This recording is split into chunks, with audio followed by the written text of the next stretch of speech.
Bienvenida transformada aquí a tu podcast Transformada Hoy, donde trabajamos para transformar nuestra forma de vivir a través de la renovación de nuestra mente, de la renovación de nuestro entendimiento. ¿Te has preguntado qué quieres lograr en tu vida? ¿Cuánto tiempo llevas conformada con esa situación que tanto te molesta? ¿Te podrías imaginar tu vida con una mejor salud emocional, mejor salud mental, mejor salud física y mejores relaciones? Bienvenida aquí a tu podcast Transformada Hoy, donde todas las semanas te comparto estrategias para que puedas ser tu mejor versión. Me apasiona ayudar a mujeres como tú a desarrollar la confianza que necesitan para vivir mucho mejor. Te voy a ayudar a comer mejor, a pensar mejor, a sentirte mejor y sobre todo a amarte mejor. Soy yo tu amiga Alex Vélez, coach de vida y de adelgazamiento, y tu transformación ya comenzó.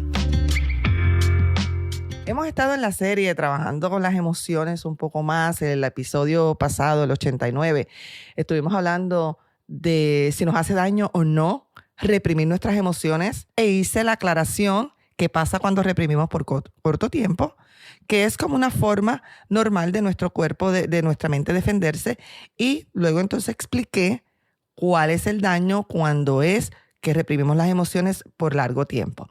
Hoy quiero hablarles de cuanto más fuerte la emoción, tanto más fuerte es la explosión. O sea, mientras más fuerte es la emoción que estamos guardando, prepárate porque la explosión también será así de fuerte. Una de las cosas que descubrieron quienes han estudiado la relación entre la mente y el cuerpo es que cuanto más fuerte es la emoción que se está reprimiendo, que la persona está reprimiendo, tanto más potente o explosiva va a ser esa liberación de esa emoción más adelante. Yo hago esta ilustración como esas bolas de playa, esa que uno infla con aire, y tú tratas por un poco de tiempo, tratas de meterla abajo del agua en la playa, estás tratando, pero te das cuenta que luego se dispara con más fuerza. Piensa así en las emociones, que mientras más las reprimimos, mientras más fuerte es esa emoción, más fuerza va a tener en el momento que salga.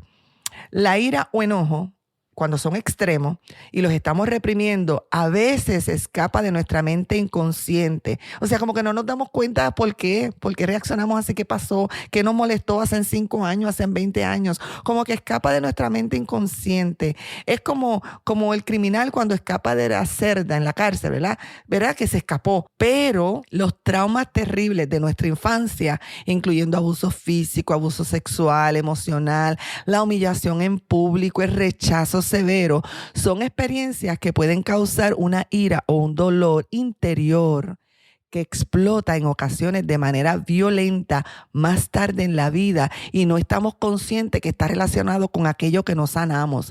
A veces es como una expresión, o sea, hasta una expresión de abuso hacia otras personas. Yo tengo un dicho que la gente herida hiere a otras personas, y a veces como que le estamos pasando factura. Entonces, como una expresión de abuso hacia otro, de hostilidad hacia otro.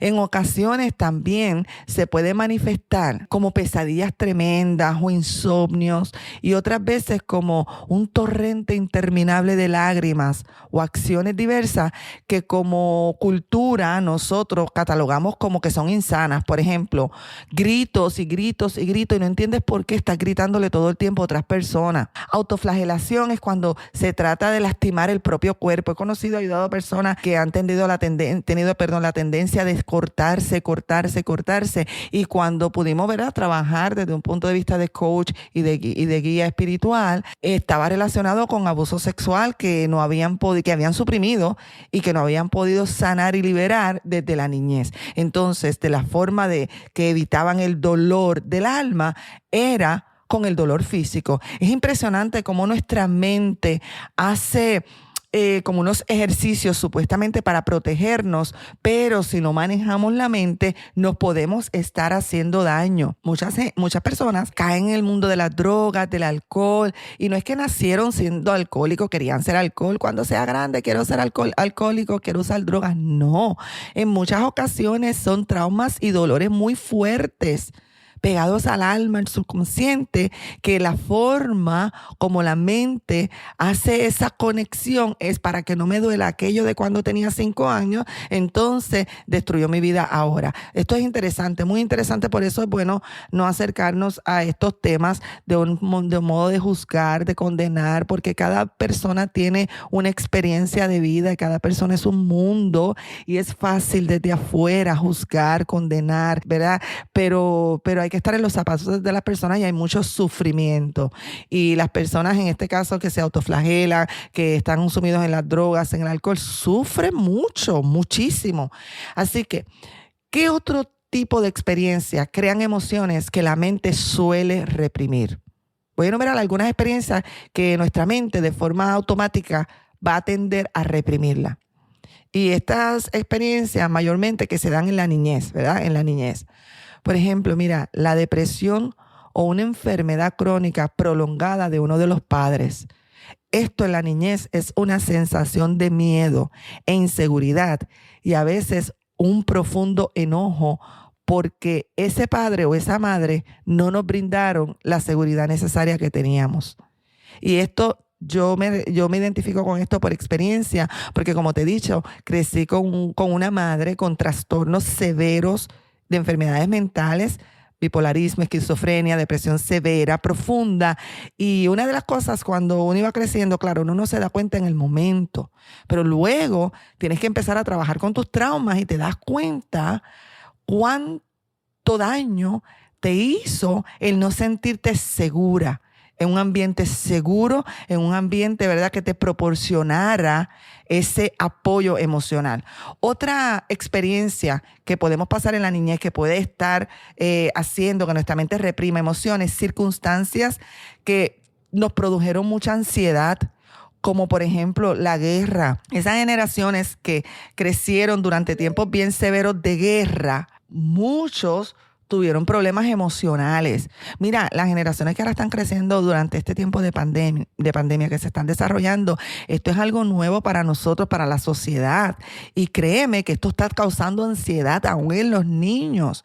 Recuerdo cuando empezó la pandemia, o sea, de estar en la escuela, de tener sus amistades, su rutina, se les quitó todo. No solamente a nosotros los adultos, sintieron que se les quitó todo, se les encerró en la casa con una computadora y lo único que se les dejó de la experiencia de escuela no era el recreo, no era el almuerzo, no era hablar con las amistades, lo único que se les dejó fue las tareas, ¿verdad?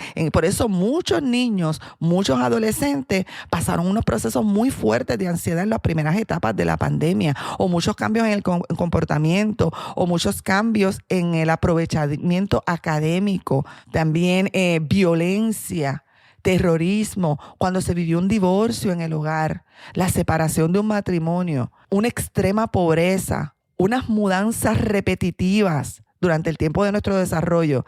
Ese niño tenderá a percibir esta circunstancia como la creación de un ambiente inestable, como un ambiente inseguro que inspira temor y quizás siente enojo reprimido porque también no se les pudo brindar la seguridad o estabilidad necesaria.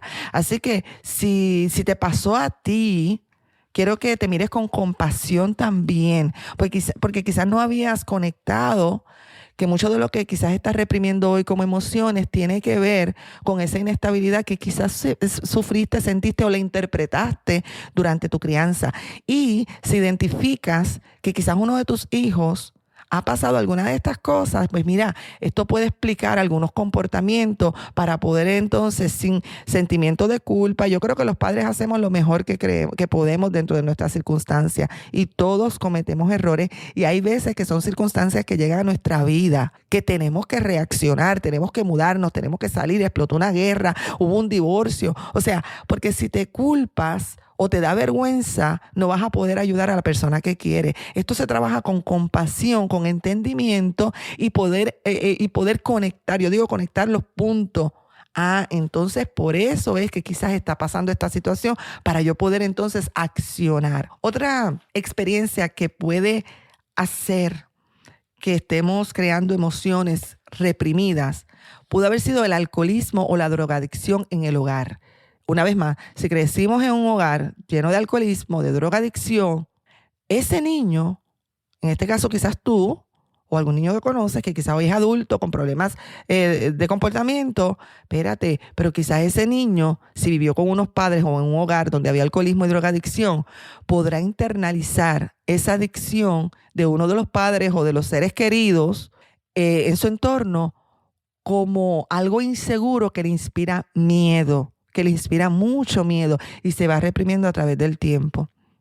También podría ser cuando vivimos extrema rigidez, padres muy severos, padres muy estrictos, padres con falta de afecto. Mira, la generación antes que la mía, yo cumplo 50 años ahora en enero, pero la generación de mis padres y mucho más la de mis abuelos, fueron una generación que no estaban muy enfocados en traer comida a la mesa. Y esto hay que hacer las paces con esto, entender. O sea, muchas veces era que vamos a comer mañana. El pan nuestro de cada día, literal. Entonces, muchos crecieron sin afecto, no supieron lo que era un abrazo, no supieron lo que era un te quiero, no supieron lo que era, mira qué bueno hiciste en la escuela. ¿Ves? De hecho, muchos ni pudieron terminar la escuela.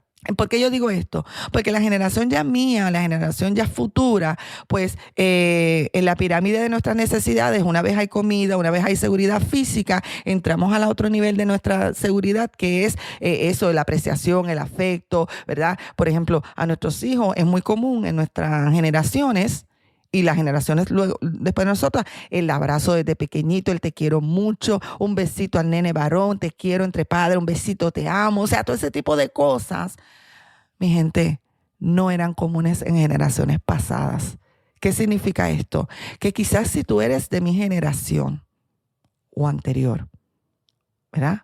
Y en muchos casos después, acuérdate que en esa transición, quizás tú no creciste con mucho afecto, quizás tus padres fueron muy rígidos, quizás era aquí se hace lo que yo digo y punto y se acabó. Mira, en esos tiempos no había esto de conversar con los hijos, de dime lo que sientes, cómo te sientes.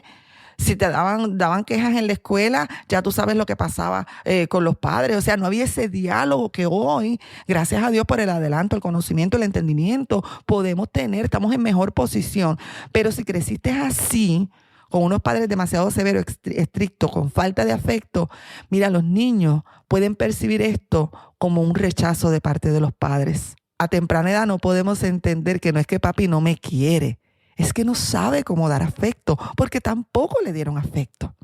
No estoy justificando ni excusando, porque tenemos una maravillosa ventaja cuando ya nos vamos convirtiendo en adultos, nos vamos dando cuenta de estas cosas y vamos cambiando esos patrones. O sea, porque papi y mami no me dieron afecto, no significa que a mis hijos no les voy a dar afecto. Por ejemplo, yo no crecí en un ambiente con una madre muy afectuosa. Y este trauma a mí me ayudó mucho cuando tuve mi primera hija.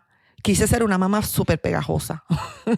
¿Ve? Entonces, los traumas nos pueden servir si los aprendemos a manejar. Entonces, esto se puede percibir como que un rechazo de parte de los padres cuando tuvimos papás muy estrictos que no nos dijeron te quiero, no nos hablaron de temas importantes como la intimidad, la sexualidad, el periodo menstrual de la niña, el tiempo, ¿verdad? De cuando nos volvemos, entonces entramos en estos diferentes desarrollos. ¿Ves? Lo podemos como niños juzgar mal, como que es que nuestro papá no nos quiere, nuestra mamá no nos quiere. Y esto puede producir un enojo reprimido. Yo he ayudado a personas mucho menores que yo que tienen problemas a la hora de tener sus hijas adolescentes, no saben cómo hablarle de sexualidad y me dicen, es que a mí jamás me hablaron de eso. Y estoy acordándome un caso, decía, inclusive cuando tuve mi primer periodo menstrual fue en la escuela, yo no sabía ni lo que era, todo el mundo, o sea, yo pensé que algo me estaba pasando.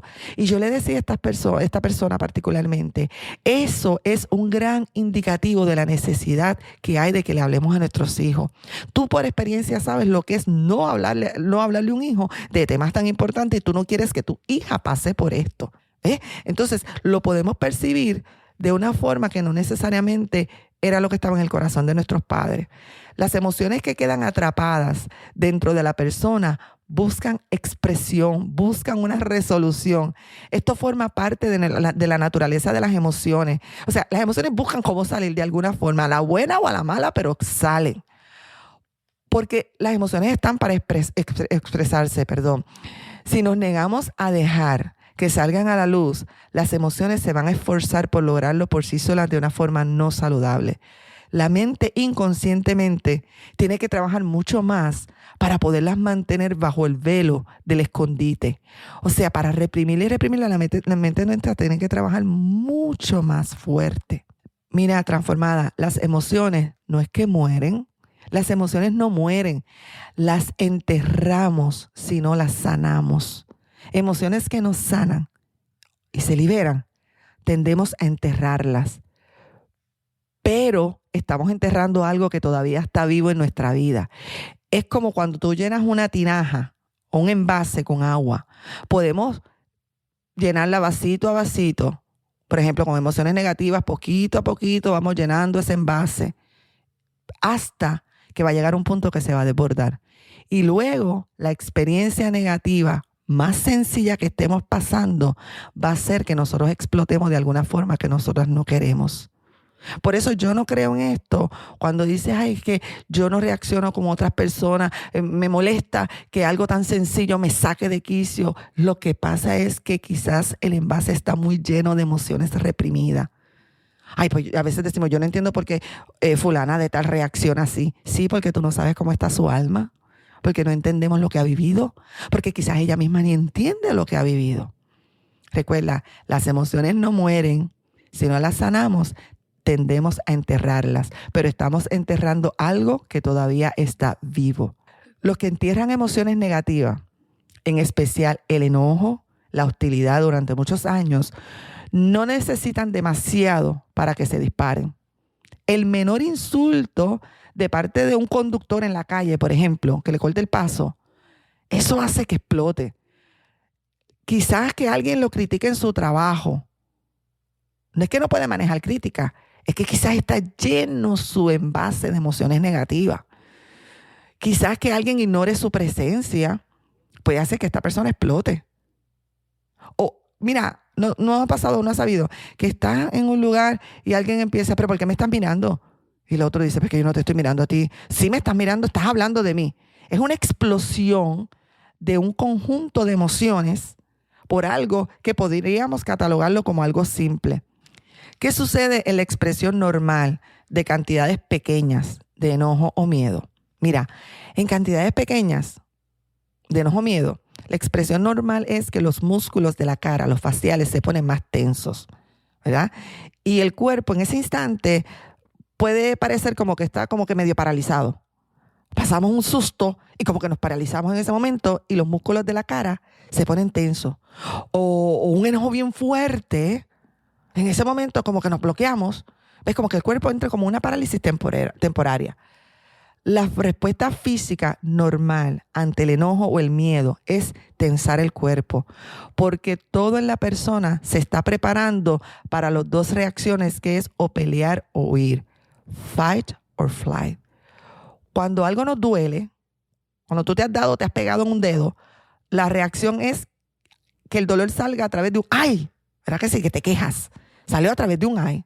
Ahora, ¿qué pasa si reprimimos ese enojo y ese miedo? Sentimos esa misma tensión que es normal del cuerpo, pero ahora no la sentimos hacia afuera con un ¡ay! Con una expresión, sino ahora la sentimos hacia adentro. El cuerpo la transfiere al grupo de nuestros músculos internos porque ese ¡ay!, esa expresión de dolor, esa expresión de frustración no pudo salir. Y entonces no la puede expresar por fuera y lo que hace el cuerpo, que es tan maravilloso, es que lo empieza a expresar por dentro durante un tiempo. Eventualmente, no sé si te ha pasado, despertamos con el cuello duro o con dolor de espalda, porque ese ¡ay! Que no salió, ¿verdad? Simbólicamente, encuentra una forma de expresarse a través de nuestro cuerpo. Mira qué interesante. O sea, esto que vamos reprimiendo y reprimiendo y reprimiendo, va a llegar un momento que por dentro del cuerpo vamos a comenzar a sentir las expresiones de estas emociones. Mira, el enojo es una respuesta condicionada. Y te voy a explicar a qué me refiero. ¿Cómo es que el enojo se convierte en una respuesta automática? ¿Cómo se hace como algo automático en nuestras vidas después? O sea, que automáticamente alguien hace algo, reaccionamos. Alguien hace algo, reaccionamos. Tuvimos un mal día, reaccionado. Sucede porque aprendemos que el enojo, a través de una exposición repetitiva a determinadas experiencias a nuestro entorno. Por ejemplo, alguien nos gritó cuando pequeño, al principio no entendíamos, íbamos reprimiendo. Luego entonces llega un momento que no está eso en el consciente, pero en el subconsciente se plasmó como que si alguien se enoja y me grita, yo grito, es una respuesta condicionada, ¿verdad? Es una respuesta que se hizo ahora automática. Cada vez que me grite, alguien me grite, pues yo grito. Y es bien interesante porque a menudo aprendemos a reprimir emociones cuando somos pequeños. Este es el periodo en que nos bombardean todas esas experiencias que despiertan estas emociones como las que te di como ejemplo hace un ratito. Mira, hasta las caricaturas parecen enseñar a los niños a reaccionar ante la vida con enojo y con ira. Yo a veces me ponía a evaluar después las caricaturas como Tom and Jerry, el gato y el ratón. Y dice, guay, había violencia por donde quiera, pero nosotros lo veíamos tan normal, ¿verdad? Por ejemplo, el Chavo del Ocho, que me encantaba tanto. Me encanta. Pero mira, cada vez que hacía Kiko algo, mira lo que hacía Kiko, mira lo que pasaba con el Chavo, cuántos cocotazos le daban al Chavo. Y entonces lo veíamos eso tan normal, tan normal. Entonces era como que nos íbamos condicionando que la violencia era normal y cómica. Lo mismo pasaba también con esos programas de policía, los policiales, ¿verdad? Que eran divinos, íbamos creciendo con eso, íbamos creciendo como que era una parte muy normal, muy normal. Entonces los medios nos enseñan a reaccionar ante la vida con un fusible corto, digo yo, como una mecha corta, y a sacar conclusiones inmediatas, súbitas. Y el enojo es una respuesta condicionada. La aprendemos a través de la reiteración. Cada vez que Chavo se portaba mal, ¡pam!, le daban un cocotazo. Cada vez que Chavito se portaba mal, le daban otro cocotazo. Entonces, esa reiteración y reiteración, cuando seguíamos viendo por medio de estas pistas y estas imágenes, que lo que pasaba, pues veíamos que el enojo es algo bien condicional. ¿Te acuerdas de Don Ramón, que siempre estaba gruñón? Mira, hubo un doctor que, Iván Pavlov, cirujano ruso, él demostró, que esto es muy conocido en la psicología, él demostró lo que era una reacción condicionada. Y él hizo un experimento donde le enseñaba a los perritos, a salivar, botar saliva, cuando sonara una campana. Entonces, lo que quería ver era la relación entre la campana y la comida. Cada vez que comían, le sonaban una campana. Y el perrito, cada vez que comía, salivaba. Cada vez que comían los perritos, salivaban y le sonaban una campana. Inicialmente, cada vez que los perros recibían su comida, también oían el sonido de la campana. Salivaban ante la presencia del alimento al principio, pero con el tiempo, la asociación entre el sonido de la campana y la comida eran tan fuertes y estaban tan arraigadas que ellos ahora salivaban aunque sonara la campana y no se les diera comida. Al principio necesitaban la comida, salivaban y la campana. Comida, salivaban, campana. Luego se les quitó entonces la comida y solamente al escuchar la campana salivaban.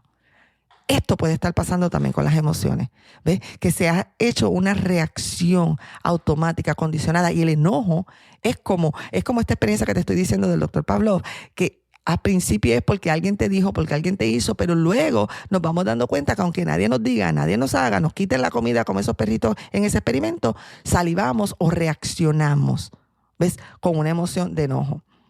De manera muy similar aprendemos a expresar la ira cuando enfrentamos estrés. Apenas se oye un grito, sacamos conclusiones apresuradas y respondemos de manera determinada, aunque la persona que grita no nos esté gritando a nosotros. ¿No te ha pasado nunca con tu esposo? No me levantes la voz, y el otro te dice, yo no te estoy levantando la voz. Sí me estás levantando la voz. ¿No te ha pasado eso? Con el tiempo, la persona ni siquiera se da cuenta de qué es lo que hace disparar su ira.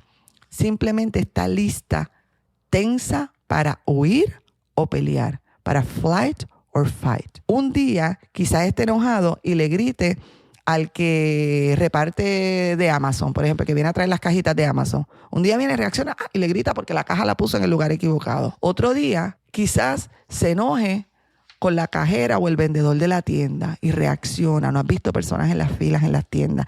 Particularmente ahora que se acercan estas fechas que la gente se pone como tan tensa y le gritan al vendedor. O ves a ese vendedor, me pasó recientemente, que está tan tenso y tan tenso que empieza a salirte con rebascadas a ti. Y tú dices, ¿pero qué le pasa a él? ¿Ves? O cuando la fila parece demasiado larga en la estación de servicio, si no trabajamos con esto, saldrá a la luz alguna expresión de enojo.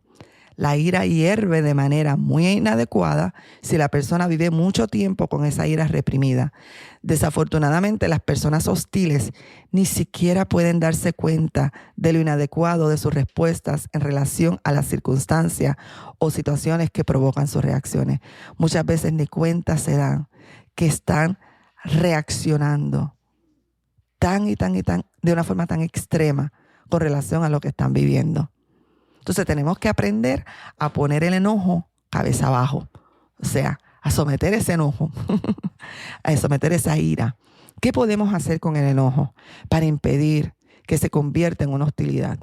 Bueno, para mí el primer y más importante consejo está en la Biblia. Nuevamente siempre te voy a hablar de lo que dice mi regla de vivir, ¿verdad? Que es la palabra de Dios. Efesios 4:26 dice, no se ponga el sol sobre vuestro enojo. Por ejemplo, mira, después que nosotros entendemos y conectamos que esto puede tener algún inicio en nuestra infancia, nos damos cuenta, nos miramos al espejo y decimos, espérate, yo estoy teniendo un problema de ira. A mí me pasó hace muchos años, tuve que enfrentar esa verdad. Yo antes decía, es que como mi papá es así, yo saco el genio de mi papá. No, yo viví muchas experiencias donde mi forma de reaccionar no era tanto como el huir, pero era más el pelear. ¿Ves? Entonces, cuando tú te das cuenta de estas cosas y te das cuenta que la Biblia dice no se ponga el sol sobre vuestro enojo, y esto fue un texto que tuve que trabajar muy fuerte por mucho tiempo conmigo. ¿Ves? Y quizás a ti te esté pasando lo mismo. Lo que nos está hablando es que enfrentemos nuestro enojo y nos ocupemos de él, pero inmediatamente. Que no dejemos que se guarde. Esa es la expresión de que no se ponga el sol sobre vuestro enojo. Yo me acuerdo que antes bromeando le decía a mi esposo cuando teníamos un inconveniente, un argumento, ¿verdad? Que no estábamos de acuerdo en algo. Le decía, tenemos hasta las 6 o 7 de la noche, de las 6 de la tarde para arreglar esto. Y nos echábamos a reír, porque aunque esto es simbólico, lo que está diciendo es que que tenemos que enfrentar el enojo y ocuparnos de él inmediatamente. ¿Cómo? Bueno, a veces hay que disculparnos con otra persona enseguida, porque le gritamos, porque reaccionamos, porque rompimos, porque hicimos algo. Tenemos que pedirle a Dios que perdone nuestros arranques de ira. No está bien, no es normal, así no fuiste creada. Si te has convertido en una persona iracunda, es que tu alma se ha fragmentado de alguna forma, pero no tienes que vivir así. Algo que yo te voy a decir por experiencia, la persona iracunda, la persona que vive bajo enojo, sufre muchísimo. Las otras personas no lo entienden, pero yo lo entiendo perfectamente. Se sufre tanto y tanto. Entonces hay que pedirle a Dios que nos perdone estos arranques de ira. Hay que confesarnos ante Él nuestro enojo, que no queremos vivir así, que sabemos que Él no nos creó de esta forma y recibamos su perdón inmediatamente. Una forma de controlar el enojo temporalmente cuando algo nos pasa es hacer lo que le hacemos a los niños, el time out o el tiempo muerto o el tiempo quieto. Cuando el niño hace algo mal, lo ponemos en el cuarto unos minutitos. Paréntesis, el tiempo de time out es con relación a la edad del niño. Si el niño tiene 5 años, son 5 minutitos en time out. No es un mes, no es una semana. A los varios minutos al niño se le va a olvidar. Entonces, pues se puede convertir en abuso. Entonces, ese mismo time out, a veces nosotros lo necesitamos de manera similar que la del niño cuando se porta mal. Cuando usted se enoje y esté listo para responder, para explotar, de manera que más tarde lo vas a lamentar, tómate un tiempo muerto, un tiempo de time out, un tiempo de apartarte de la situación. Vuelve a enfocar tu atención y tus pensamientos. Trata de calmarte.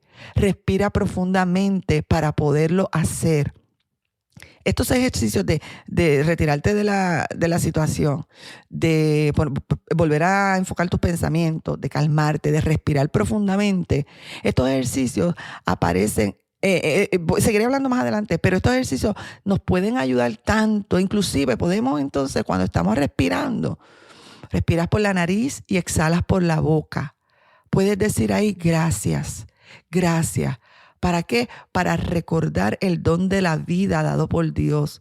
Esto hará que tu enojo se diluya un poco, porque la actitud de gratitud, junto con la respiración profunda y lenta y abdominal, o sea que hasta en el abdomen estás respirando, induce a una respuesta de relajación y apaga y disminuye la respuesta del estrés en nuestro cuerpo. Por eso cuando tú vas al médico que te van a hacer un procedimiento, te dicen relájate, piensa en otra cosa, respira. ¿Verdad que sí? Es lo mismo cuando estamos pasando un momento de enojo bien fuerte que tienes ganas de romperlo todo. Aíslate un momentito de la situación. Primero pide la asistencia a Dios. Aíslate de la situación, reenfoca tu pensamiento. Luego comienza a relajarte, comienza a respirar. Y mientras vas exhalando, vas diciendo gracias, gracias. Y esto va a disminuir el estrés dentro de tu cuerpo. Apartarse rápidamente del enojo significa que muchas veces vamos a tener que tragarnos nuestro orgullo. En otras palabras, hacerlo a la manera de Dios y no a la manera nuestra. Así que eso es todo por esta semana. Recuerda que soy yo, tu amiga Alex Feliz, coach de vida y de transformación. Y tu transformación ya comenzó. Será hasta la próxima. Antes que te vayas, si te gustó el episodio de hoy y quieres aprender más sobre cómo manejar tu mente para poder crear esas emociones que necesitas y así poder lograr las metas que quieres en tu vida, ve a transformadahoy.com y separa tu primera consulta gratis, 1 hora de coaching gratis que te doy para ayudarte, para que podamos discutir tus metas, para escucharte y poder desarrollar algunas estrategias para ti. No tienes nada que perder, todo lo contrario, puedes alcanzar ese futuro que tanto anhelas en tu vida. Recuerda que tu transformación ya comenzó.